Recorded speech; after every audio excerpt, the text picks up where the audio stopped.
j'ouvre une parenthèse pour dire à quelqu'un, si tu reçois le Christ dans ta vie, tu feras aussi des grandes choses. C'est pour cela qu'il est en train de dire que vous ferez des œuvres plus grandes que ce que j'ai fait. Amen.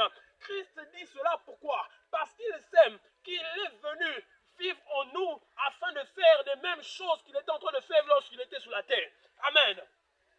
Alors, lorsqu'il était devant ces hommes, il a dit à ces hommes, il a dit, ne savez-vous pas que non, avant que votre père Abraham, il a vu mon jour, il a tressailli de joie. Alors ces gens ont dit, non, non, non, non, non, toi tu es fou, tu n'es pas normal, tu n'es pas normal. Comment tu peux dire que celui qui a vécu sur la terre avant toi, et tu dis que non, il a vu ton jour et il a tressailli de joie. J'aimerais dire à quelqu'un que Christ était venu apparaître à Abraham à l'époque là où il était appelé, on l'appelait en ce temps-là. Christ, il était appelé en ce temps, Abraham lui a donné le nom de Melchisedec, roi de Salem. On lui a donné le nom de Melchisedec, roi de Salem, par Abraham. Pourquoi? Parce qu'Abraham, lorsqu'il a vu trois êtres qui étaient apparus, Abraham est parti chercher l'offrande. Il a donné l'offrande à Dieu. Et c'est là qu'on a prophétisé. C'était le Christ qui était devant Abraham, qui était en train de lui parler. C'était le Christ qui était devant Abraham,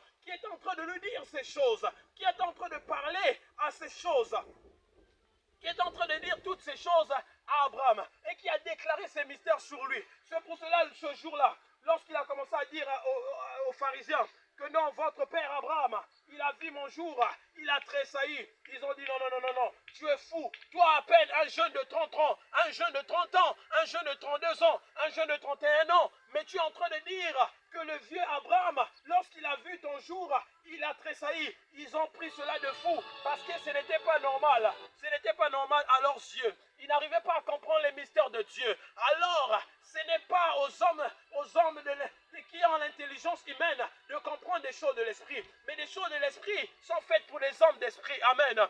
Sont faites pour les hommes d'esprit. Alors, lorsque le Christ a dit à ces gens que le jour qu'Abraham a vu mon jour, il a tressailli de joie. Alors il a commencé à leur dire, une chose. Il a dit que non, il a dit une chose.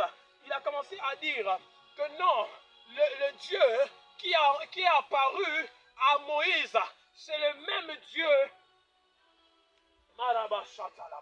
Il a dit que non, lorsque Dieu est apparu à Moïse pour envoyer Moïse à la mission, Dieu est venu se présenter par quel nom? Dieu est venu se présenter par le nom de Je suis, qui veut dire Je suis, celui qui est. Amen. Celui qui est. Alors, lorsque il a apparu à Moïse par ce nom de Je suis, arrivé quelque part, lorsque ces gens étaient en train de douter, lorsque ces gens mettaient les doutes, la Bible dit une chose. La Bible dit que il a dit à ces gens, que non, le Dieu qui est apparu à Moïse par le nom de Je suis, il a dit, je suis comme eux. C'est pour cela il a dit que dans le nom de Je suis, c'est celui qui est apparu aussi devant eux. Pour cela il est en train de leur dire, avant que Abraham fût Je suis. Pourquoi? Pourquoi il a dit Je suis là? Parce que c'est le même Je suis qui était apparu à Moïse, qui était le même Je suis aussi qui était apparu à Abraham. Amen. C'était le même Je suis qui est apparu à Abraham. Pourquoi? Parce que celui qui était devant eux, c'était celui qui est de tous les temps. Amen. C'est celui qui a apparu à Abraham. C'est celui qui est apparu à Joseph.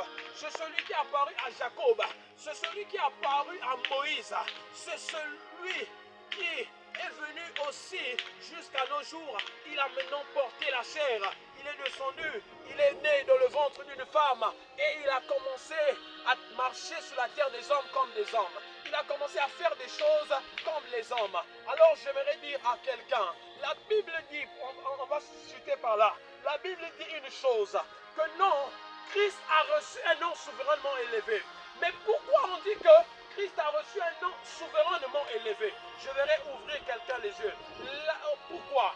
Il a reçu un nom souverainement élevé. Pourquoi? C'est pas seulement parce qu'il est mort pour toi. C'est pas seulement parce qu'il est mort pour toi.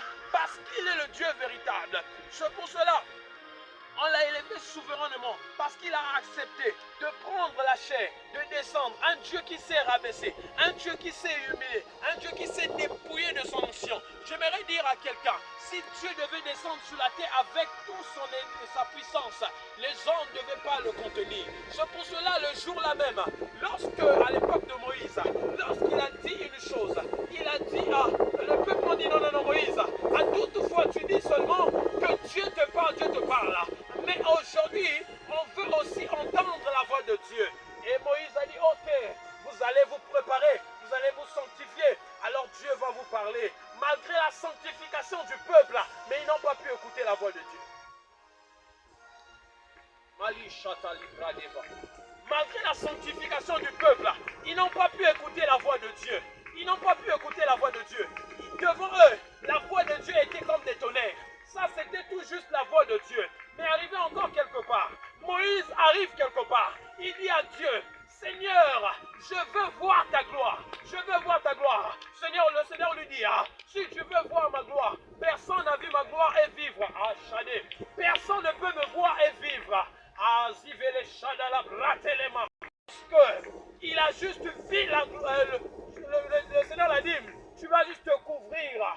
Lorsque tu vas sentir un mouvement, tu vas enlever et tu vas me voir. Alors, lorsque Moïse a senti ce mouvement, il a ouvert et il a juste vu le dos de Dieu.